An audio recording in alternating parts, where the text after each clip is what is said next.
Welcome to Legion Builds, where I guide you on how to bring your favorite characters into Dungeons & Dragons. This video and all my content is made possible by my Patreon supporters. Thank you all so much. It's also dedicated to every last one of you who subscribes to my channel. Seriously, as long as you guys are here, I'm going to keep doing this. Thank you. Today we're building one of the most popular characters in the Soul Eater series, for some reason. Blair. Originally believed to be a simple witch, Blair was revealed to actually be a cat witch with an obsession with pumpkins. I'd give more information, but there really isn't much. She's a cat, shapeshifts into a woman, likes skimpy clothes, says pumpkin pumpkin before casting a spell. Pretty simple character to just walk around, be lazy, but if you mess with her, she'll blow you up with her pumpkin pumpkin cannon. She also seems to have telekinetic ability for some reason, which, yeah, it's cool. For today's build, we'll be using the Player's Handbook, Xanathar's Guide to Everything, and Monsters of the Multiverse. We're using standard point array to make things easy, and we are not multi-classing today, so no need to worry about minimums. Let's start things off with Charisma at 15. Even though you're a cat and you don't hide that, everyone in Def City is willing to throw themselves at your feet for your attention. Dex will be next with 14. You're a cat. Do I really need to explain why this is high? Con comes in at a 13. The first episode, you die and you're still here. 9 lives, baby. You're going to be a caster, so we're going to need to keep you up, which is probably one of the hardest things to do in D&D. Immortal Warrior, easy. Survivable caster, hard. Wisdom follows with 12. Once more, you're a cat. You got good ears. Strength will be low, and we're going to have to dump intelligence. You're not dumb, but since you have actual combat skills, it was kind of hard to choose which to dump, so I decided not to give you a negative for your physical attacks. Blair is a cat. Well, actually, she's a monster cat. That's actually what she's classified as. So we're gonna make you a monster cat. Tabaxi, found in Monsters of the Multiverse, is a cat humanoid. Place +2 into Dex and +1 into Charisma. You have a climbing speed equal to your walking speed, which is just 30 feet. Cat Claws gives you unarmed strikes that are 1d6 plus strength slashing damage. Cat Talent gives you the skills Perception and Stealth. Dark Vision lets you see in dim light and darkness out to 60 feet as if it's normal. Feline Agility allows you to move with a burst of speed during combat. When you move, you can double your speed until the end of your turn, but you can't use it again until you don't move for 1 turn. For background, take the skills Acrobatics and Performance. So what works best for a witch cat monster who likes to blow things up with pumpkins and has a very strong love of Halloween?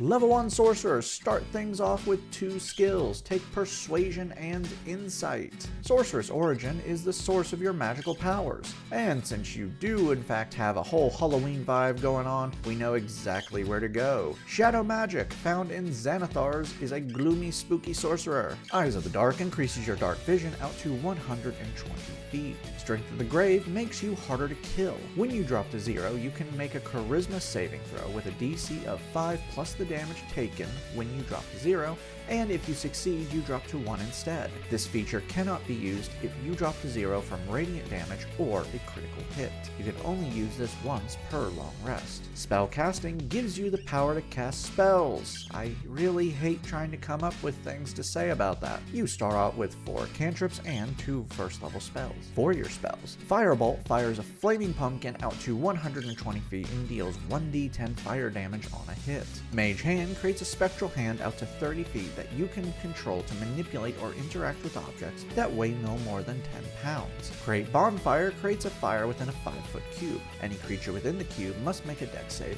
or take 1d8 fire damage. You must maintain this spell for 1 minute. Shield adds +5 to your AC as a reaction and auto-stops magic missile. Mage Armor gives you an AC of 13 plus dex for 8 hours when not wearing armor. You get 1 more cantrip, choose wisely. Level 2 sorcerers receive Font of Magic. This grants you sorcery points that equal your sorcery level per long rest. With these points, you'll be able to alter your spells. Eventually, like next level. But right now you can burn sorcery points to get spell slots, or burn spell slots to get sorcery points. For your new spell, Charm Person forces a humanoid within 30 feet of you to make a wisdom save. If they fail, they are now charmed by you for 1 hour. This spell will end if you harm their allies or them, and when it ends they will know you charmed them. Level 3 sorcerers gain meta magic. These are options that you can alter your spells by spending sorcery points. For your meta magic options, Quicken Spell changes a spell with a casting time of 1 action and turns it into a bonus action for 2 sorcery points. Empowered Spell lets you reroll a number of dice equal to your charisma modifier for 1 sorcery point. Your Eyes of the Dark is now upgraded. You now have the Darkness spell, which creates a 15-foot radius sphere out to 60 feet from you of pure darkness for up to 10 minutes while you maintain this spell. This darkness is magical, and Dark Vision cannot see through it unless you spend 2 sorcery points to cast it without a spell slot. Then you're the only one who can see through it. You also gain 2nd level spells. For your new spell, Scorching Ray fires 3 flaming pumpkins at a target out to 120 feet. Each will do 2d6 fire damage on a hit. Level 4 sorcerers earn our first ability score improvement. Place this into Charisma for better spell attack and DC. For your new spell, Flaming Spear creates a 5-foot diameter flaming pumpkin that occupies a space within 60 feet of you for 1 minute while you maintain the spell. Any creature that ends its turn within 5 feet of the pumpkin must make a dex save or take 2d6 fire damage. As a bonus action, while active, you can move the pumpkin up to 30 feet in any direction, including over barriers up to 5 feet high, and you can ram a creature with the pumpkin. You also get a new cantrip, Have Fun Choosing. Level 5 sorcerers receive magical guidance. When you fail a skill check, you can now spend 1 sorcery point to re-roll the d20. You also receive 3rd level spells. For your new spell, Fireball creates a pumpkin that explodes into a 20-foot radius sphere out to 150 feet from you. Every creature inside the sphere must make a dex save or take 8d6 fire damage. Your character level 5 now. Firebolt and Create Bonfire now do 2 damage dice each. Level 6 Shadow Magic Sorcerers now have Hound of Ill Omen. With a bonus action, you can spend 3 sorcery points to summon a medium-sized creature out to 30 feet from you that targets another creature of your choice out to 120 feet. This creature uses the Direwolf stats from page 321 of the Monster Manual, but with some changes. It's now a medium-sized creature, has temp HP equal to half your sorcery level. It can move through other creatures and objects as if it were difficult terrain, taking 5 points of force damage if it ends inside the space of an object or a creature, and at the start of its turn it will automatically know where its target is. While within 5 feet of the target has disadvantage on saving throws. It will disappear if it drops to 0 HP, its target dies, or 5 minutes ends. It says it looks like a hound, but in my opinion, if it's a magical medium-sized creature, you should be able to make it look like anything you want it to, as long as it fits into the size category, like a big cat or a pumpkin-headed creature. For your new spell, Fly grants you a flying speed of 60 feet for 10 minutes while you maintain the spell. Summon a flying pumpkin to ride into battle, and pumpkin cannon your enemies into oblivion. Okay, can I ask a question real quick? What is with all the flying pumpkins? You ride pumpkins, you throw them, they hover about you. I will give you credit for sticking with a theme, but it's weird. Well, not as weird as Medusa and her obsession with arrows. Level 7 sorcerers gain 4th level spells. For your new spell, Melf's Minute Meteors summon 6 flaming pumpkins for up to 10 minutes while you maintain this spell that float around you. When you cast this spell, and with a bonus action on each turn after, you can fire 1 or 2 of the pumpkins out to 120 feet. They then explode and force a dex save on everyone within 5 feet, dealing 2d6 fire damage on a failure. Level 8 sorcerers earn another ability score improvement, Cap Off Charisma. For your new spell, Charm Monster is like Charm Person, but now can target any creature other than a humanoid. Level 9 sorcerers receive 5th level spells. For your new spell, Telekinesis grants you the power to move objects with your mind that can weigh up to 1,000 pounds within 60 feet of you. Pretty cool. You know what's better? You can target creatures with this. Choosing a creature of size category huge or smaller, you force them to take a strength check versus your charisma check. Should they fail, they are restrained, and you can now lift them 30 feet in any direction. While maintaining this spell for 10 minutes, you can use your action each turn to remake the check to maintain your hold on them. Level 10 sorcerers now have a new meta magic option. For this option, Twin Spell lets you target 2 creatures with the same spell if it only targets one.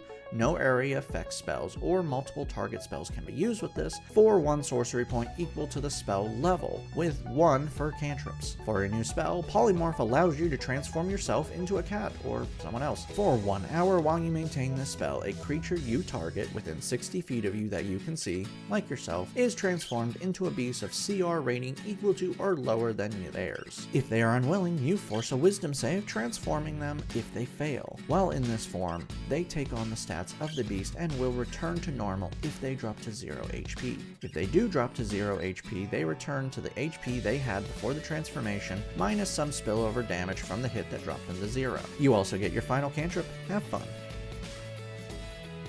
Level 11 sorcerers gain 6 level spells. For your new spell, Bigby's hand creates a large hand out to 120 feet that lasts for 1 minute while you maintain the spell. The hand has an AC of 20 and has HP equal to yours. It has a strength of 26 and a dex of 10. When you cast this spell, and with a bonus action on each turn, you can move the hand up to 60 feet in any direction and choose an effect.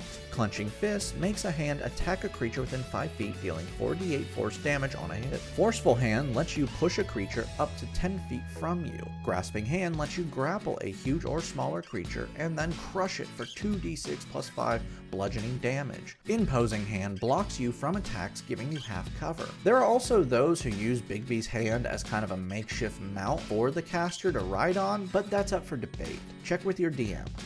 Your character level 11 now. Firebolt and Create Bonfire now do 3 damage dice each. Level 12 sorcerers earn another ability score improvement. Let's grab a feat. Durable adds +1 to con, and now when you take a short rest and roll hit dice, you can now never roll lower than twice your con modifier, which means you will always roll a 4 or better, which is your hit dice average. So yeah. Level 13 sorcerers receive a 7th level spells. For your new spell, Firestorm rains down flaming pumpkins in an area of 10 10-foot cubes that you can arrange how you want out to 150 feet from you. Each creature in the area must make a dex save or take 7d10 fire damage. Level 14 Shadow Magic sorcerers now have Shadow Walk. You can now teleport with a bonus action while in an area of dim light or darkness to an area out to 120 feet that you can see that is also in dim light or darkness. Level 15 sorcerers gain 8th level spells. For your new spell, Incendiary Cloud creates a burning cloud in a 20-foot radius sphere out to a range of 150 feet for 1 minute while you maintain the spell. When the cloud appears, and when a creature starts or ends its turn within the cloud, they must make a dex save or take 10d10 fire damage as they are bombarded by flaming pumpkins. I am really pushing this flaming pumpkin thing. You can move the cloud 10 feet directly away from you in any direction you choose at the start of each of your turns. Level 16 sorcerers earn another ability score improvement. Place this into con for better health, and now you can never roll lower than 6 on your hit dice, which is actually the most you can get with your hit dice. Level 17 sorcerers receive their final meta magic option. For this option, Distant Spell doubles the range of your spells that have a range of 5 feet or more, and grants a range of 30 feet for spells with a range of touch for 1 sorcery point. That's a 300-foot range Fireball. You also receive 9th level spells, and you get your final spell. Let's give you a good one. For your new spell, Meteor Swarm brings down 4 giant flaming pumpkins out to a mile that you can see. Each pumpkin explodes into a 40-foot radius sphere, forcing a dex save on everything within, dealing 20d6 fire damage and 20d6 bludgeoning damage on a failure. That's a lot of big booms. Hell, Distant Spell this for a 2-mile long range. Your character level 17 now. Firebolt does 4d10 fire damage on a hit, and Create Bonfire does 4d8 fire damage on a failed dex save. Level 18 Shadow Magic Sorcerers gain their final feature, Umbral Form. By spending 6 sorcery points, you give yourself resistance to all damage types, except for Force and Radiant. And now you can move through other creatures and objects as if they were difficult terrain, taking 5 force damage if you end inside their space. Level 19 Sorcerers earn our final ability score improvement. Place this into decks for a better AC. Our final level is level 20 Sorcerers, and we're finishing out with Sorceress Restoration. You regain 4 expended sorcery points when you finish a short rest. Now that we've hit level 20, let's recap. Your stats are Strength 10, Dex 18, Con 16, Intelligence 8, Wisdom 12, Charisma 20. Let's dive in. One word, boom. Well, one word and an exclamation point. Your basic pumpkin cannon is dealing 4d10 fire damage at a target within 120 feet, while your biggest one is dealing 20d6 fire damage and 20d6 bludgeoning damage out to a mile to everyone within a 40-foot radius sphere. You can quite literally set the world on fire. You have so many pumpkin cannons, this video would be twice as long if I retold them all. You can also move objects with your mind, fly, charm creatures, and then there's all the Bigby's hand stuff you can do. Not going over that again. Your AC is pretty good at 17 with mage armor and 22 with shield. Also, you have a total health of 140 HP, which is good for a caster and can never roll lower than 6 on a hit dice. Downside. Hey, did you notice how short that section was? That's because 90% of your spell list is fire-based, which is fun, but what happens if you're going against a creature that has resistance to, or worse, immunity to fire damage? Bigby's hand becomes your only magical option and it's 6th level. Well, actually, Meteor Swarm does 20d6 bludgeoning damage, but you'll still lose the 20d6 fire damage if they're immune. I guess you can run up and claw them for 1d6 slashing damage with your +6 to attack and no damage modifier whatsoever. You may want to take those 3 empty cantrips I left for you to choose non-fire spells. Up to you though. You also have a metric ton of concentration spells and can only have 1 up at a time. Finally, your wisdom and intelligence saves are bad. Wisdom is only a +1 and intelligence is a -1. Those can be corrected with rolling for stats though, so that's okay. Burn your enemies to ashes and get all the attention you could ever want from the lonely people of Death City. Thank you for joining me today. Make sure to like and subscribe to not miss a single new build each week on YouTube and Spotify. Make sure to check out my Patreon, where you can help decide next week's new character. This week's poll is now live, and it's a Capcom villain face-off. Who will it be? M. Bison from Street Fighter or Jade Goma from Darkstalkers?